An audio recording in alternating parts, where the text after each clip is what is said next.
You spoke yesterday about China's aggressive intelligence community. Well, here's some evidence of what they've been doing in terms of cyber. How serious is the damage, and how well defended were we? It was unclassified emails, by the way, I should point out, according to all the reports. It was unclassified. Well, Andrea, it feels like every 6 months or so we have a major hack, and so much of this is coming either from China or Russia. It was a few years back, it was hacking into all the Office of Personnel Management, all the current and former federal employees. Then it was Equifax, 150 million Americans' personal information. Hacked the Colonial Pipeline, created gas shortage on the East Coast. Hacked other systems around the country. And, there's three lessons we got to take about this. One is that, all of us have an obligation to do better cyber hygiene.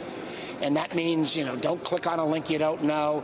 That means turn your phone off, turn the power off so it resets once every 24 hours. Make sure you do the upgrades. That's, kind of basic 101.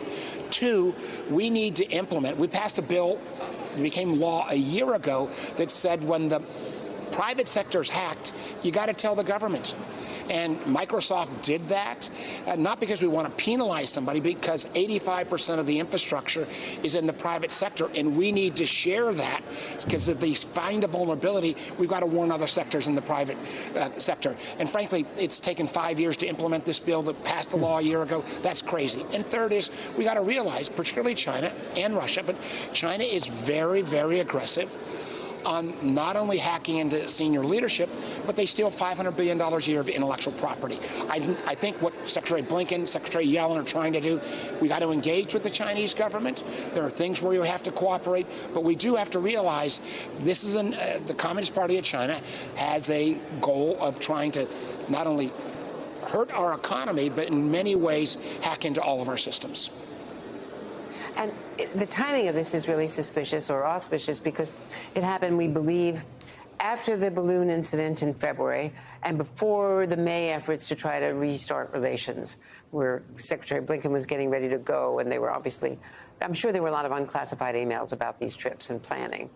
So, how does that affect us diplomatically when he's there with Wang Yi today? Today they had a photo op. I think the timing was actually, the discovery was more into the June time frame. But regardless, we've got this dual track.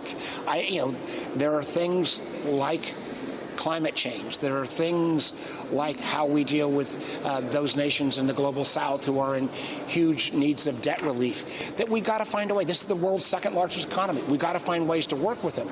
But we need to understand the authoritarian regime of the Chinese Communist Party wants to undermine the United States. They try to do it through hacking, stealing of intellectual property.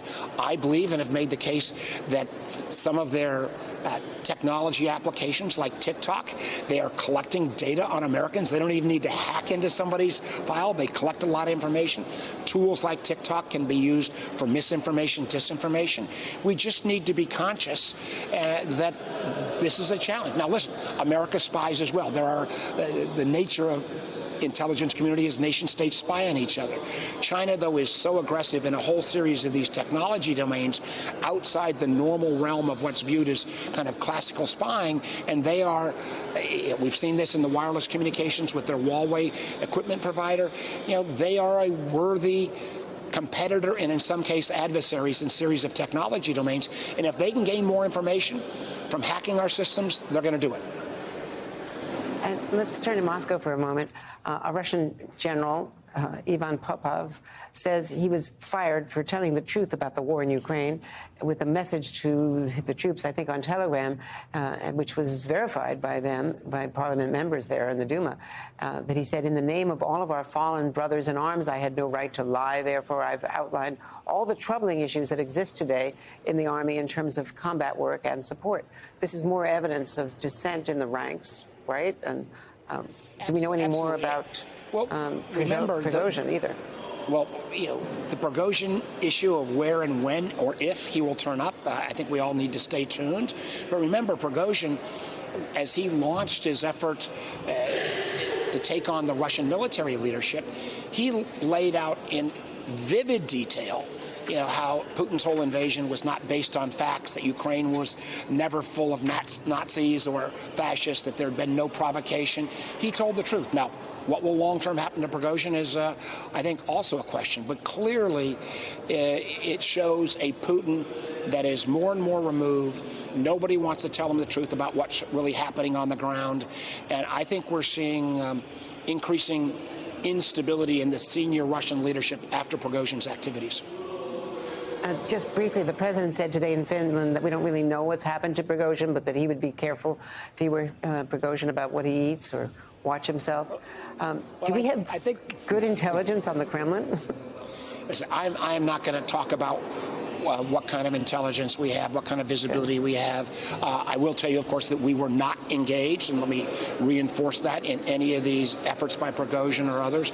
But I do think it was curious when he was first reported going to Belarus. This didn't come from intel; it came from, open source reporting that for a while Prigozhin had checked into the only hotel in Minsk that didn't have open windows, that they were, floor to ceiling. Not whether that was true or not, but it does go to that kind of tenor that President Biden said, that you do wonder about Prigozhin's how he will be, where he will be, and how he will be a few months from now, since Putin called this guy a traitor.